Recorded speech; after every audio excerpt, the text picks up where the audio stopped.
Olá pessoal, bem-vindos a mais um vídeo do meu canal Relíquias Ocultas. Eu sou Ludmila e semana passada falávamos sobre Tales de Mileto. E pegando o gancho no Tales, que por sua vez pegou carona na postagem sobre as origens da heresia dos gnósticos cristãos na filosofia grega.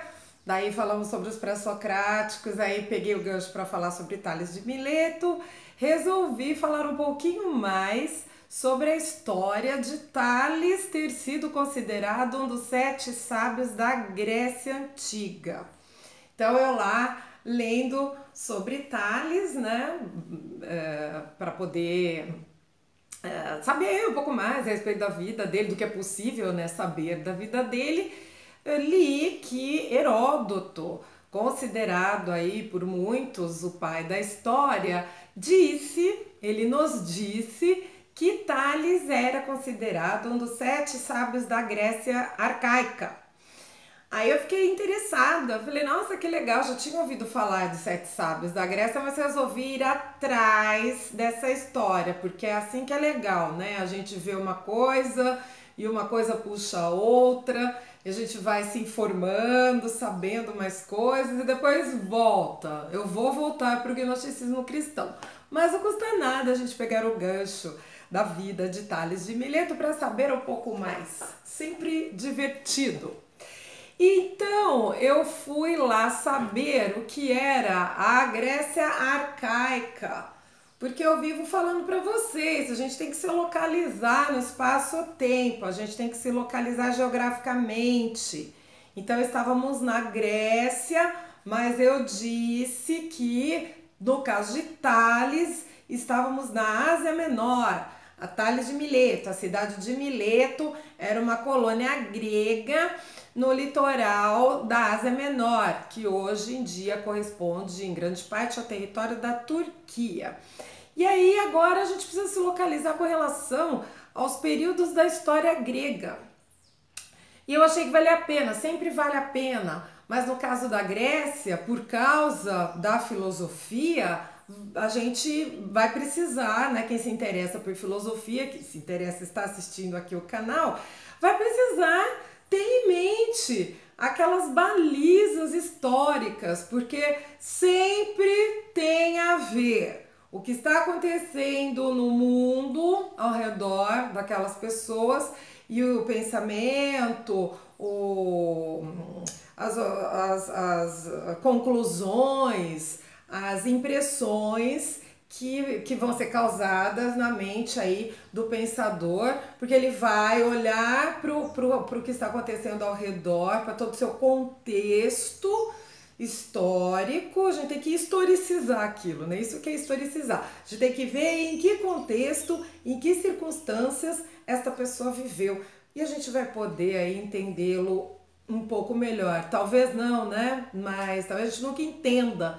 Existem pensadores super herméticos, mas com certeza um pouco melhor a gente vai entender se a gente acompanhar o tempo e o espaço ali onde ele se encontra. Então é o seguinte, eu falei, mas meu Deus do céu, as pessoas detestam memorizar data, né? Elas falam que elas têm uma memória péssima. Não precisa memorizar assim muito especificamente. Eu vou falar aqui alguns séculos, nem eu memorizei, eu anotei, porque eu falei que eu tenho, né, o meu roteirinho, mas eu esqueço de olhar o roteiro. Hoje eu vou ter que olhar o roteiro, porque eu também não memorizei essas datas, mas em termos gerais a gente tem que saber. E aí quando for assim uma coisa absolutamente importante, pode deixar que eu vou frisar, tá bom? Pelo menos mais absolutamente importante naquilo que a gente está conversando. Também acho legal porque existem filmes que a gente assiste, muitos filmes que acontecem em algum lugar do passado, não é? E filmes muito legais, campeões de bilheteria, que fizeram muito sucesso, que foram baseados em histórias que aconteceram com personagens históricos ou mitológicos. Então a Grécia nos legou muita coisa, Grécia e Roma.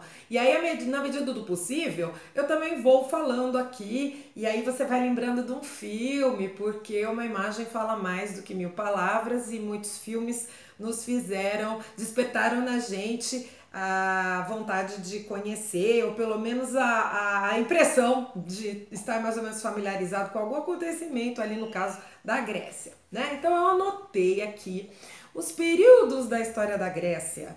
Começa com o período, hoje eu vou falar de 2 para o vídeo não ficar muito comprido, ok?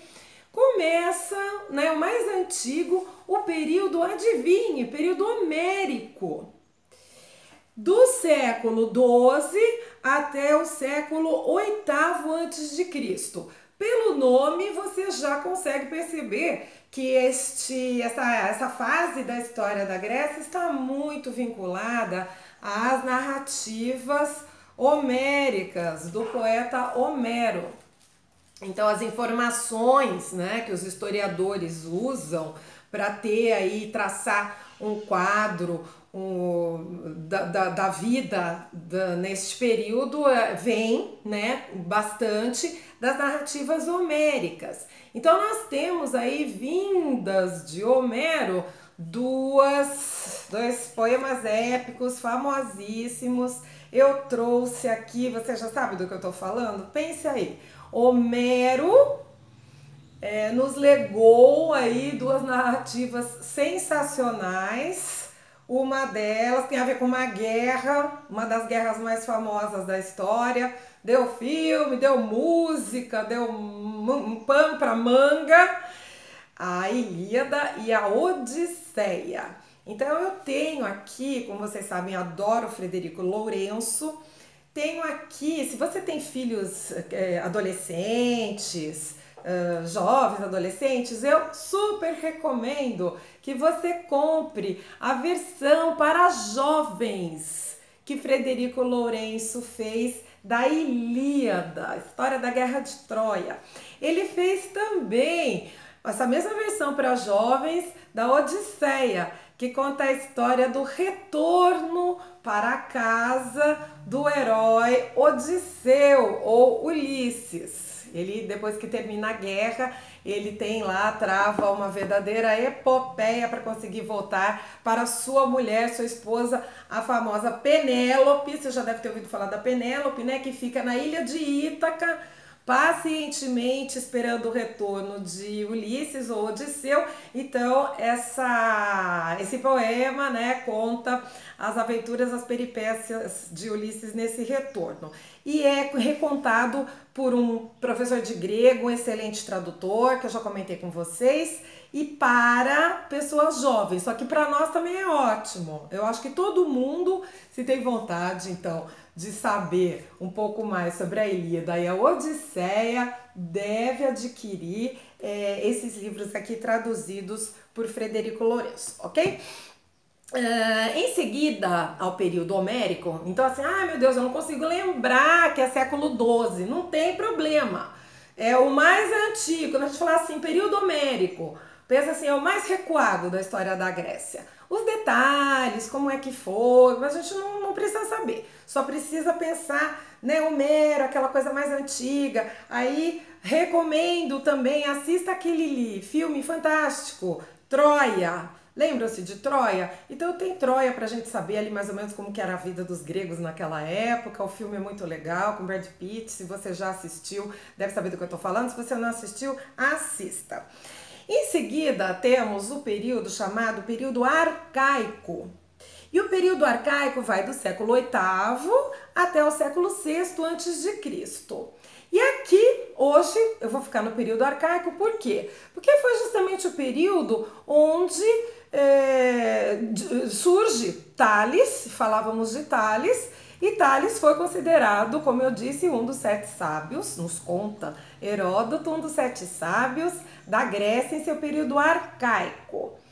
Então, eu fui atrás de saber, né, um pouco mais desses 7 sábios que foram políticos, filósofos, homens da lei, e cuja lista, essa lista de 7, não foi sempre a mesma, ela não foi uma lista fixa, ela tinha elementos flutuantes, uns entravam, depois saíam e tal, mas há 4 nomes nas minhas pesquisas aí, se você quiser dê um Google e veja também, 7 sábios da Grécia, tem vídeos, mas tem 4 fixos que sempre figuraram aí nesse hall de grandes personalidades da sabedoria prática da vida.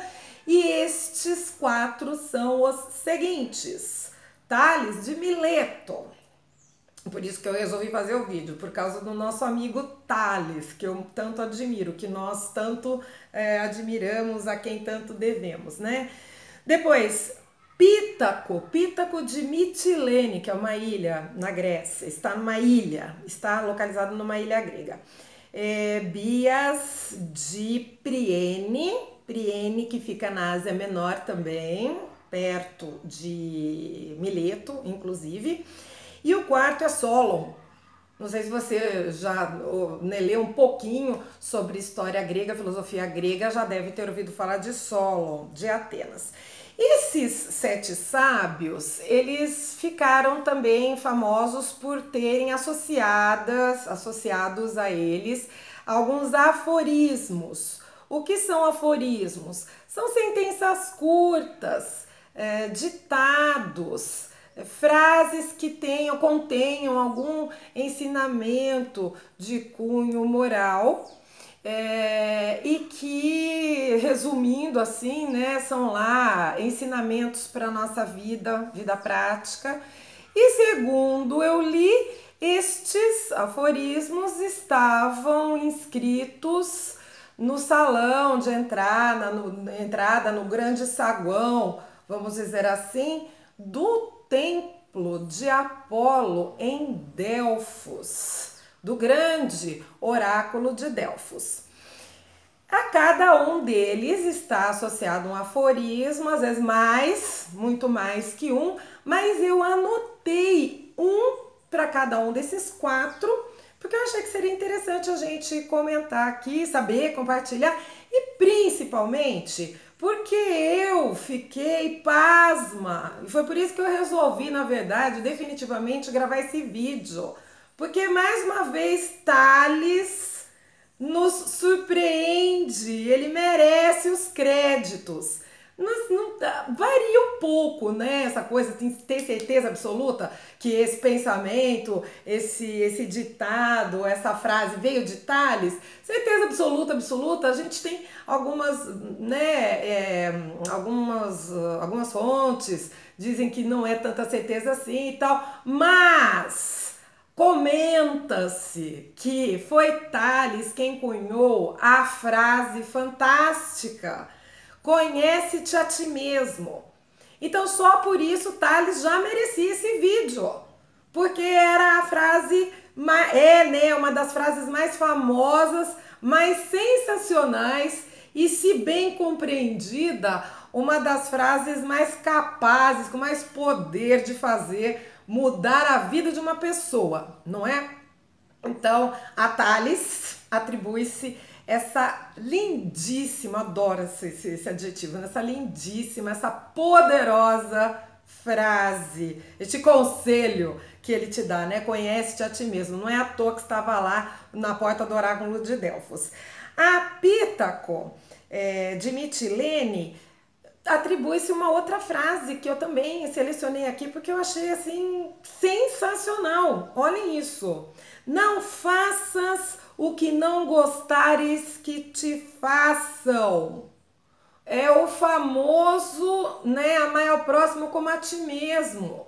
Em outras palavras, porque não faça para o outro aquilo que você não quer que te façam, é amar ao próximo como a ti mesmo.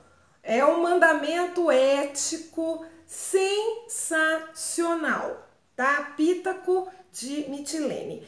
Bias de Priene disse, esse eu vou deixar para você refletir nos dias de hoje, se você concorda com o aforismo de Bias de Priene. A maioria dos homens é perversa. Então essa eu vou deixar para você pensar, se você concorda ou se você não concorda. Se você quiser, eu sempre convido, né? Escreva aí para nos comentários o que você pensa sobre esta frase de Bias de Priene. Você concorda? Você concorda inteiramente? Você concorda com ressalvas? Você acha que historicamente esse aforismo se provou correto ou não? Uma ótima pergunta, né? E por último, Solon disse uma frase que eu acho muito sábia. Se sabes, cala. Ou seja, em boca fechada não entra mosquito.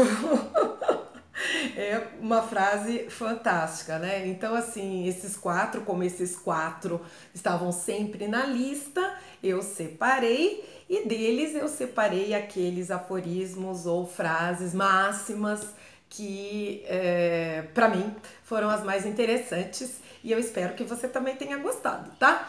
E espero que você tenha comentários e que fale aí o que você pensa. Pense a respeito, tá? Reflita, medite, porque eles não foram chamados aí de 7 sábios à toa, não é verdade? Então, gente, por hoje era isso. No próximo vídeo eu tô pretendendo gravar vídeos mais curtos, nem sei se esse aqui ficou tão curto quanto eu pretendia, mas gravar também mais vezes por semana. No próximo vídeo eu vou continuar falando dos períodos da Grécia e um pouquinho mais detalhadamente a respeito do próximo período, que é o período clássico, onde nós temos aí alguns acontecimentos que foram muito importantes e que a gente tem que ter em mente quando estamos pensando globalmente na história do mundo e na história da filosofia também, claro, principalmente. Tá bom? Então eu espero que você tenha gostado. Se você gostou, dê um like, por favor, compartilhe. Muito obrigada e até a próxima.